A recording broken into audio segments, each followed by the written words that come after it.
Good afternoon guys. এখন আমি নাস্তার জন্য বানিয়ে নিচ্ছি চিল্লা।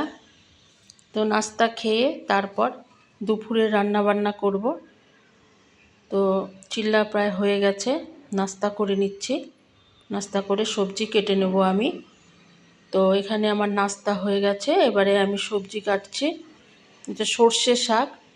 তো আমি বড় বড় টুকরো করেই কাটছি, শাকগুলো কুচাচ্ছি না। তো এই শাকটা একটু আমি আলাদাভাবে করব প্রেসার কুকারেতে। ফালি ফালি করে আলু দিয়ে, টমেটো দিয়ে, মেথি ফোড়ন আর লঙ্কা রসুন থেতো করে দেবো। তো সব কাটাকুটি করে নিচ্ছি আগে। শাক কাটতে একটু ঝঞ্ঝট হয়, তার মধ্যে যদি কুচিয়ে কাটতে হয় তো আরও ঝঞ্ঝট। তো এটা আমি বড় বড় করেই কাটছি। তারপরে ধুয়ে নেবো শাকগুলোকে, আর যা যা কাটাকুটি করার লাগে সব করে নেবো একে একে। তো প্রায় শাক কাটা আমার হয়ে গেছে। এইবারে বাকি সব যে উপাদানগুলো কেটে নিব।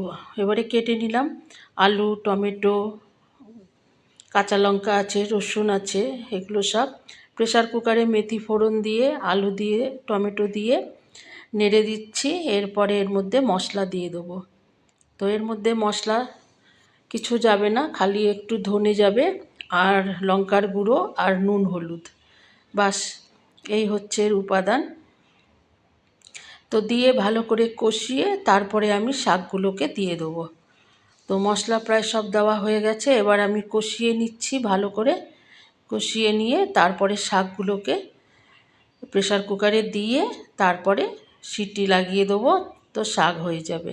তো এবারে শাকগুলোকেও দিয়ে দিলাম, দিয়ে ভালো করে নাড়িয়ে নিয়ে প্রেসার কুকারের ঢাকা আমি লাগিয়ে দেবো। তো এবারে আমি প্রেসার কুকারের ঢাকা খুলে দিয়ে, এই যে শাক আমার রেডি হয়ে গেছে। তো খাওয়া দাওয়া হবে কিছুক্ষণের মধ্যে। তো আজকে এতটাই, আবার দেখা হবে নিউ ব্লগে। তোমরা সবাই সুস্থ থেকো, ভালো থেকো, টাটা।